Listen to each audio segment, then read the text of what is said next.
It was not a question of nationality, nor whether you were the ones who received the law, but a question of who has the law living inside their heart and growing the fruits of the Spirit and of good works. And you cannot see that on the surface of a man's skin. Do you have X-ray vision? Only Yahweh can see the heart. All we can see is your fruit, and it is long spoiled.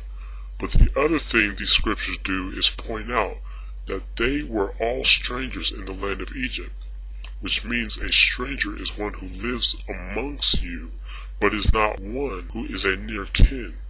And Yahweh is saying, don't be like them. You know how it feels. The reality is the ones who are acting out the spirit of hatred and racism today really don't know how it feels because they weren't slaves. Martin Luther King dreamed that one day all of God's children of every color would be able to come together and join hands. Was he not the son of slaves? Was he not oppressed? Did he not face more hardships than any of you? Martin is still honored today because he had the very heart and the very soul of a God-sent Messiah, and he sacrificed himself for your freedom. To quote the true Messiah, greater love hath no man than this. Leviticus 19 verse 33. And if a stranger sojourn with thee in your land, ye shall not vex him. A stranger is someone who lives with you in your land. He is not one of you living in a strange or foreign land. Leviticus 19 verse 34. But the stranger that dwelleth with you shall be unto you as one born among you, and thou shalt love him as thyself, for ye were strangers in the land of Egypt. I am Yahweh your Elohim. By majestic order of Yahweh your Elohim, you are to treat foreigners who join with Israel as members of your own family, not just Israelites. They were to be numbered among whichever tribe they were with.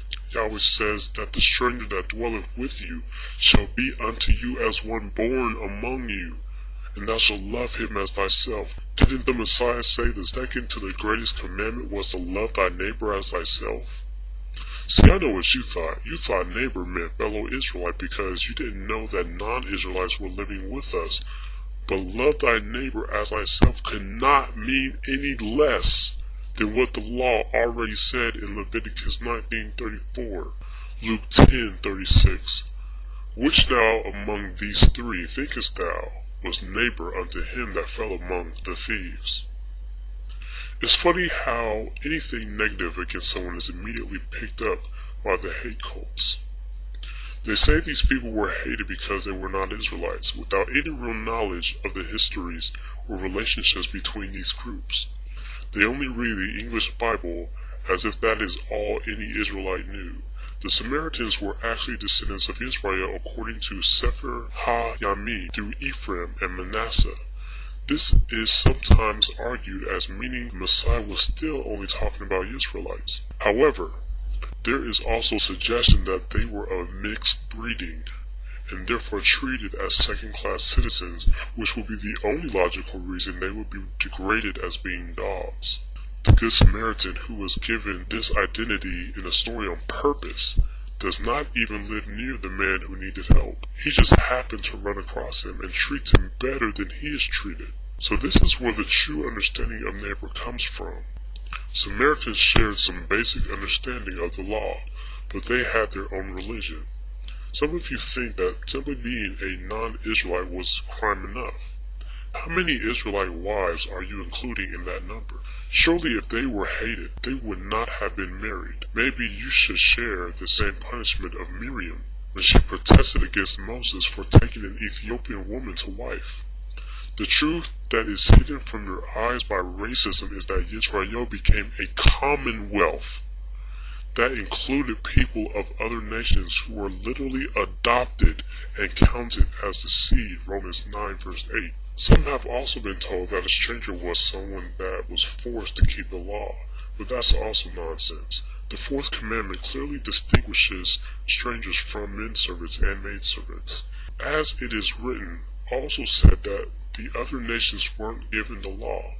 The fact is that non-Israelites who were following Yahweh were in fact given the same law. When Yahweh does something, he only needs to do it once.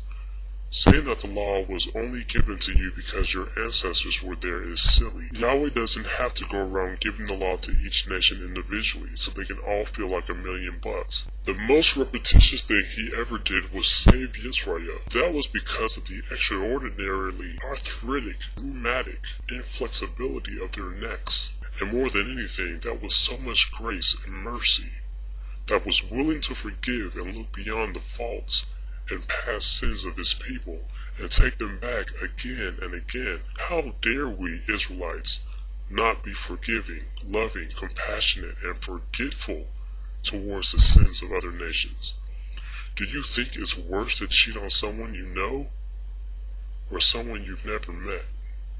Pause and think on this thing. This is why Paul would later go on to talk about how the fall of Israel was the riches of the world. Exodus 12 verse 49. One law shall be to him that is homeborn, and unto the stranger that sojourneth among you. Leviticus 24 verse 22. You shall have one manner of law as well for the stranger as for one of your own country, for I am Yahweh your Elohim. Anyone who dwells in the kingdom of Yahweh has to live up to the same standard of righteousness. Why? Because it is the only standard. Whether he tells you all the details of what it means to be good or righteous doesn't change the definition of what it is. You can know it or you can be ignorant of it. Those are the only options. Hosea 4:6 says, my people are destroyed for lack of knowledge. You are destroyed by it. Ignorance does not save you or anyone else. One standard.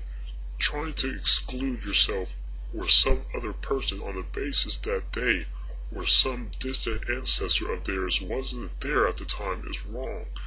2 plus 2 does not add up to 56 just because you haven't learned to do math or because a math teacher didn't personally come to teach you. 2 plus 2 equals 4. It will always equal 4. If your answer is anything other than 4, it is because you do not know the laws of addition. The rules of addition aren't going to change based on your personal experience or someone else's. Israel is a nation of laws. Our laws are national laws and universal laws because Yahweh is the creator and the Elohim of the whole universe. Who are you to limit the domain of Yahweh? Who are you to challenge the sovereignty of the Most High over all the earth when David said it in Psalms 83 verse 18? All peoples, whether born amongst us or foreigners, are subject to the same standard of excellence that Yahweh uses to define those who are his children. 1 John 3 verse 10. In this the children of Yah are manifest, and the children of the devil. Whosoever doeth not righteousness is not of Yah, neither he that loveth not his brother.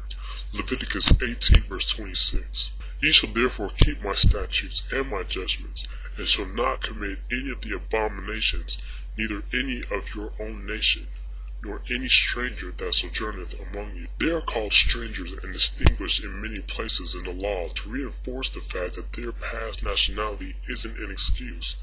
Yahweh is no respecter of persons, Acts 10 verse 34. So expect to be treated the same, not special. One Elohim and Father who is above all, through all, and in you all, Ephesians 4:6.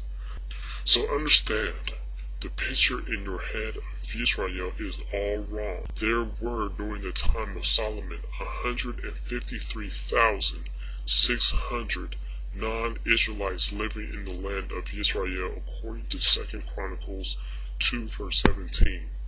As well, Elijah didn't go up against other prophets just to brag to his friends. The fame of Yahweh was published throughout the land. These stories not only serve as a lesson to one, but to all people who believe these accounts, so that they can see that Yahweh is the only true Elohim and creator of heaven and earth, and ultimately get in line with his will.